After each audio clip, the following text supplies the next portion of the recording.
प्रिय विद्यार्थियों, हिंदी साहित्य बीए प्रथम वर्ष की कक्षा में आपका स्वागत है। हम गतांक से आगे कबीर काव्य के अध्ययन करेंगे। शब्द शीर्षक के अंतर्गत जो चौथा अवतरण है उसका हम अध्ययन करने जा रहे हैं, जो इस प्रकार से है। मन रे जागत रहिए भाई, गाफिल होई ये सत मति खोवे। चोर मुँह से घर जाई, सठ चक्र की कनक कोठड़ी। बस्त भाव है सोई, ताला कूची कुलप के लागे। उगड़क बार न होई, पंच पहरवा सोई गए है। बस्ते जागण लागी, जूरा मरण व्यापे कचुनाई। गगन मंडल ले लागी, करत विचार मन ही मन उपजी। ना कहीं गया न आया, कहे कबीर संसार सब। छूटा राम रतन धन पाया। कबीर ने मनुष्य को ज्ञान और चेतना धारण करने के लिए कहा है, और व्यक्ति जब ज्ञान प्राप्त करके जब निरंतर साधना की ओर उन्मुख होता है तो सांसारिक जो मोह माया है, सांसारिक जो सुख विलास है, संसार के जो विविध प्रपंच है, संसार का जो प्रवृत्ति जो मार्ग है, उससे वह मुक्ति पा लेता है। उन बंधनों से उसे छुटकारा प्राप्त हो जाता है और परमात्मा से मिलन का वो मार्ग खोज लेता है और अंततः परमात्मा तत्व से एक लीन हो जाता है।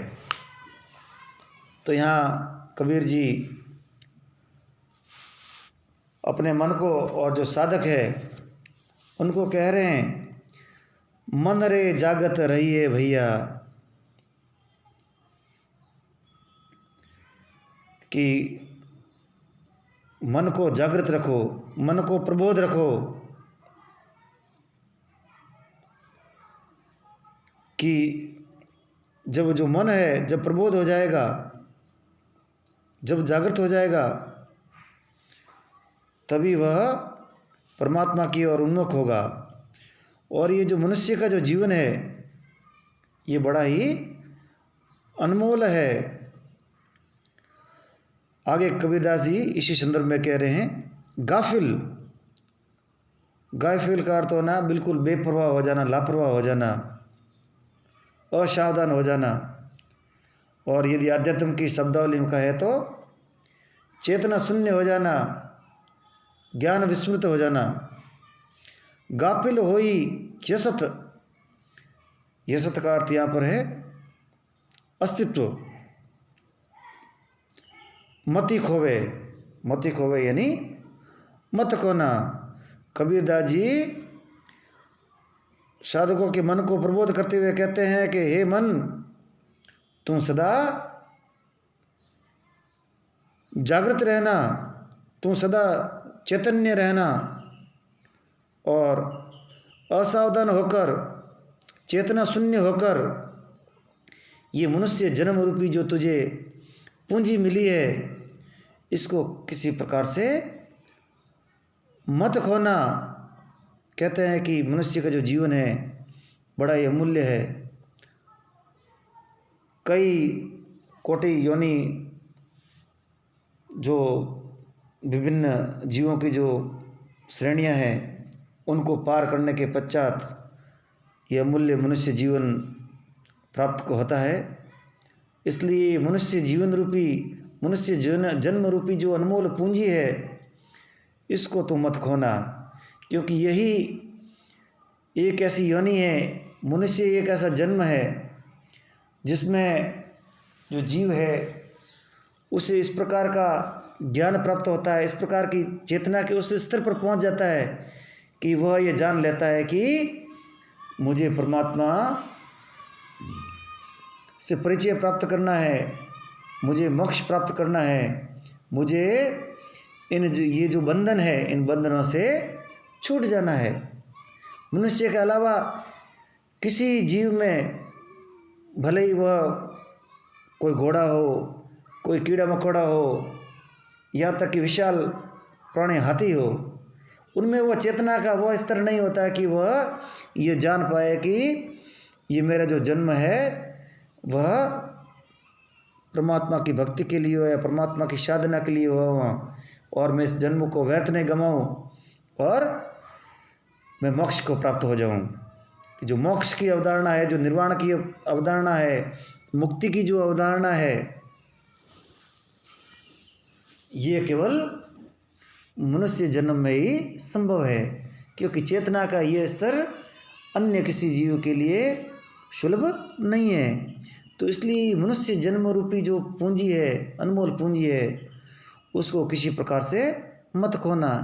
इसलिए कबीरदास जी मन को जागृत कर रहे हैं, मन को प्रबोध देते हुए कह रहे हैं कि मन, तू किसी प्रकार की गफलत में मत रहना, असावधान होकर, चेतना शून्य होकर, ज्ञान शून्य होकर अपने मनुष्य जन्म रूपी इस अनमोल पूंजी को मत खोना। और अपने हमारे जो भजन इत्यादि होते हैं उनमें भी ये कहा गया है कि मिनक जमारो मूंगा मोल, कि ये जो मिनक का जमारा है ये बड़ा ही मूंगे मोल का है, अमूल्य है, इसको यूं ही असावधानी में मत खो देना। आगे कहते हैं, चोर मुँह से घर जाई। यदि हम असावधान रहते हैं, यदि हम ध्यान नहीं रखते हैं, तो जो चोर उचुक के लोग होते हैं हमारे घरों में प्रविष्ट होकर चोरी कर जाते हैं। उसी प्रकार से ये जो मन रूपी जो घर है, उसमें हमारे जो चेतना रूपी जो पहरादार है, यदि वो नहीं बैठा रहता है, असावधान हो जाता है, मन रूपी पहरादार यदि जागृत नहीं होता है, तो इस मानस में अन्य जो चोर है वे घुस आते हैं। माया रूपी जो चोर है वह इस शरीर रूपी घर में प्रविष्ट हो जाता है। तो कहने का आशय ये है कि जब मनुष्य चेतन रहता है, जागृत रहता है, प्रबोध अवस्था में रहता है, तब जो माया जो इस संसार में आकृष्ट करती है, विषय वासनाओं में हमें भोगने के लिए प्रवृत्त करती है और परमात्मा से जो दूर कर देती है, वे चोर रूपी जो माया है वह प्रवेश नहीं कर पाएगी, मनुष्य भटकेगा नहीं। आगे कहा गया, योग की शब्दावली में कहा गया है कि षट चक्र की कनक कोठड़ी, कनक यानी सोना, कोठड़ी यानी कोठरी, कि ये जो शरीर है वह 6 चक्रों की एक सोने की कोठरी है। वस्त भाव है सोई,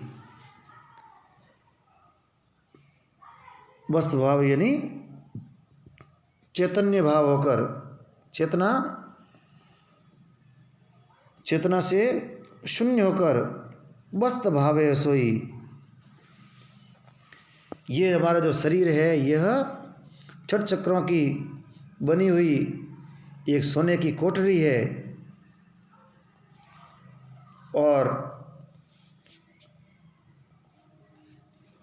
और इसमें जो काम, क्रोध, मद, मोह, लोभ, ये सारे जो चोर है ये तब घुस नहीं पाते हैं जब मनुष्य जागृत अवस्था में रहता है। और योग की शब्दावली में कहें कि जब कुंडलिनी जब सोई हुई होती है, वसत भाव है सोई, वस्त का यहाँ अर्थ है कुंडलिनी से लगा सकते हैं, क्योंकि योगी शब्दावली है वस्त भाव है सोई। जब कुंडलिनी जब सोई हुई अवस्था में रहती है, चेतना शून्य अवस्था में रहती है, तब मनुष्य को किसी प्रकार का ज्ञान नहीं होता है। जब साधक योग साधना में प्रवृत्त होता है तो कुंडलिनी है वह जागृत हो जाती है। तो सुप्त सोई हुई सुप्त अवस्था में, सुषुप्त अवस्था में या सोई हुई जो कुंडलिनी है वह इस शरीर के चट चक्र जो कि सोने के बने हुए हैं या सोने से निर्मित जो चट चक्र है उनके अंदर कैद पड़ी हुई होती है, सोई हुई अवस्था में रहती है। किंतु जब हम योग की विभिन्न विधियों द्वारा उन कुंडलिनी शक्ति को जागृत करते हैं तो वही कुंडलिनी इस शरीर के जो 6 चक्र माने जाते हैं उन 6 चक्रों का भेदन करती हुई ऊपर की ओर जाती है, उदरमुखी हो जाती है, ऊर्ध्वाधर हो जाती है और उदरमुख होकर यह कुंडलिनी शरीर रूपी जो घर है उसके सारे भेद को वह प्रकट कर देती है। ताला कूंची कलप के लागे, ये जो हमारा जो शरीर है उसमें कई ताले लगे हुए हैं। ये ताले कौन से हैं? हमारी जो अज्ञानता है उसके कारण हमारे शरीर में या हमारे मन के ऊपर ताले लग जाते हैं। ताला कूंची कलप के लागे, उगड़क बार न होई। उगड़क ये नहीं अपन मारवाड़ी में जो कहते हैं उगाड़ बार होना, भेद खुल जाना, रहस्य प्रकट होना। जब तक हमारा शरीर, हमारा जो मन है उसमें जब तक ज्ञान का उदय नहीं होता तब तक यह हम इस शरीर के भेद को नहीं जान पाते हैं। और ये जो अज्ञान के जो ताले हमारे मन के ऊपर पड़े होते हैं यह हमारे मन के जो रहस्य है उसके भेद को खोलने से रोकते हैं। लेकिन जो ही साधक को अपनी कुंडलिनी को जागृत करवाता है और कुंडलिनी जागृत होकर ज्यों ज्यों शरीर के जो 6 चक्र माने जाते हैं उन 6 चक्रों का भेदन करती है, तब इस शरीर के जो रहस्य है वे क्या हो जाते हैं? उगाड़ बार हो जाते हैं। उनका भेद है, उनका रहस्य है, वह साधक के समक्ष खुल जाता है। यानी जब तक अज्ञानता है तब तक ये जो रहस्य है शरीर के 6 चक्रों का, ये रहस्य नहीं खुल पाता है। लेकिन जो ही कुंडलिनी जागृत होती है यह रहस्य प्रकट हो जाता है। पंच पैरवा सोई गए है। पंच पैरवा शब्द यहाँ है, पहरवा यानी प्रहरी। 5 जो प्रहरी है, कौन से? हमारी जो 5 जो ज्ञानेंद्रियाँ हैं उनको प्रहरी कहा गया है। नाक, कान, जीभ, त्वचा, ये हमारी आंखें इत्यादि हमारी 5 ज्ञानेंद्रिय मानी जाती है। इनके द्वारा बाहर से हम संवेदनों को ग्रहण करते हैं। पंच परवा सोई गए। लेकिन कबीरदास जी कहते हैं कि जब मनुष्य इस मनुष्य जीवन का जन्म रूपी अनमोल जो पूंजी है उसको जब समझ नहीं पाता है तो वह उसकी जो ज्ञानेंद्रिय हैं वे एकदम निष्क्रिय हो जाती है और शरीर की क्रिया को संचालित करने वाली जो ज्ञानेंद्रिय हैं वे संवेदनाहीन हो जाती है, संवेदना शून्य हो जाती है। उन्हें किसी प्रकार का ज्ञान नहीं रहता है। तो वे ये जो 5 ज्ञानेंद्रिय रूपी जो पहरेदार है वे इस शरीर की पहरेदारी नहीं कर पाती है। अर्थात जो ज्ञानेंद्रिय रूपी जो पहरेदार है वे उनकी जो गति है वो साधक के नियंत्रण में नहीं रहती है, मनुष्य के नियंत्रण में नहीं रहती है। इन ज्ञानेंद्रियों पर जब नियंत्रण होगा तभी साधक आगे योग साधना में प्रवृत्त हो सकेगा, लीन हो सकेगा।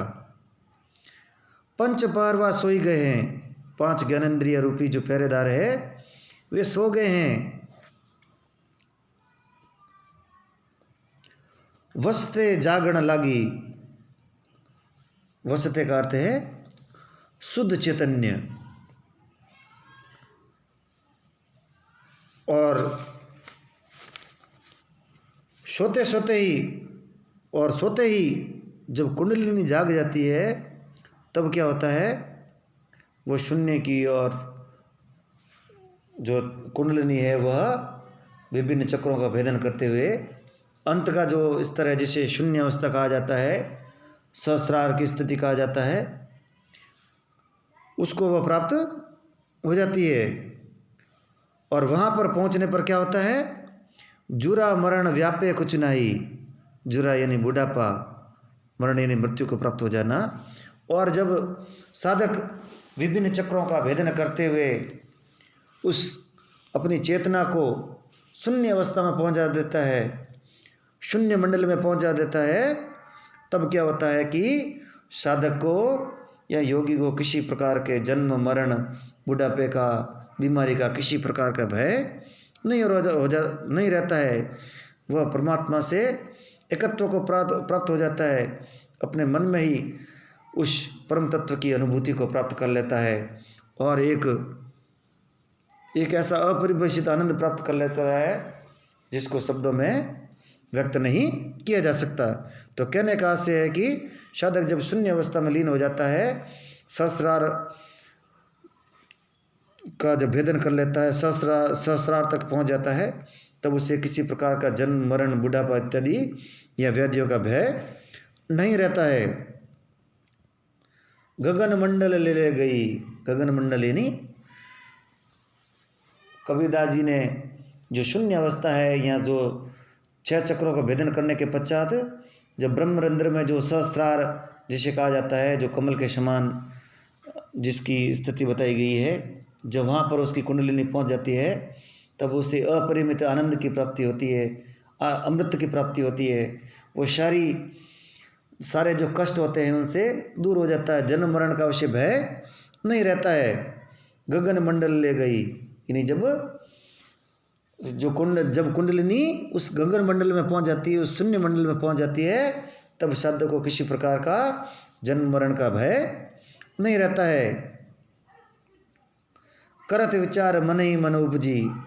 जब इस प्रकार परम तत्व का मन ही मन विचार करता है, परम तत्व का उसे ज्ञान प्राप्त हो जाता है, ना कहीं गया न आया, और तब अगम्य में गमन का प्रवेश हो जाता है। जहाँ कोई आ जा नहीं सकता वहाँ भी साधक पहुँच जाता है। अर्थात जो परम तत्व से जिसे अगम्य माना गया है कि उसको कोई जान नहीं पाता है, उसको कोई भेद नहीं पाता है, लेकिन जब साधक की जो कुंडलिनी जागृत हो गए, विभिन्न 6 चक्रों का भेदन करते हुए जब उस गगन मंडल में पहुंच जाती है, तब वो साधक को उस अवस्था में पहुंच जाता है कि जो अगम्य माना जाता है उसमें भी गमन करने लग जाता है। अर्थात वह परम तत्व का ज्ञान प्राप्त कर लेता है। कहे कबीर संसार सब झूठा, राम रतन धन पाया। कबीरदास जी कहते हैं कि ये सारा संसार मुझे छूट गया, संसार के सारे सुख मैंने त्याग दिए, भोग विलास, ये सारी जो बाह्य प्रवृत्तियाँ हैं जो भटकाने वाली है, उन सब से मुझे छुटकारा मिल गया। लेकिन इन सब को छोड़ने के उपरांत मैंने वह चीज़ पा ली जो इस संसार में रहते हुए प्राप्त नहीं की जा सकती। क्या है वह? राम रतन धन पाया।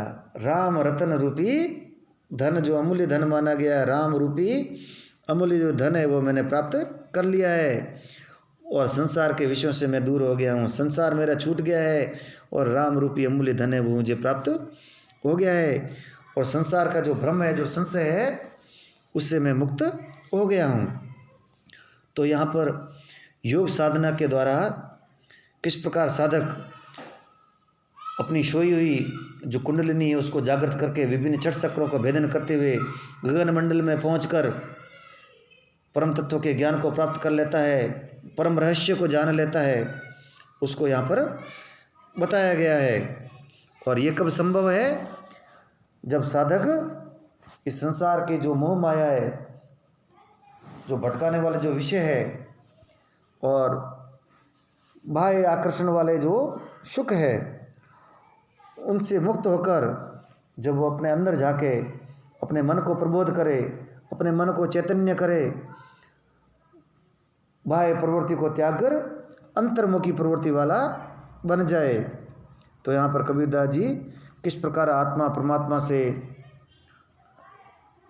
साक्षात्कार कर सकती है, उसका मिलन उस परमात्मा से किस प्रकार से संभव है, उसको यहाँ पर योग की शब्दावली के द्वारा दिखाया गया है। उसके विभिन्न जो सोपान है, उसकी जो प्रक्रिया है, उसको भी यहाँ पर दिखाया गया है।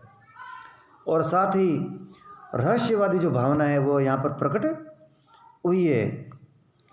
और कुछ रूपक भी यहाँ बताए गए हैं, कुछ प्रतीकों के रूप में, जैसे माया को यहाँ पर चोर कहा गया है, 5 ज्ञानेंद्रिय है वह हमारे, उनको 5 प्रहरी बताया गया है।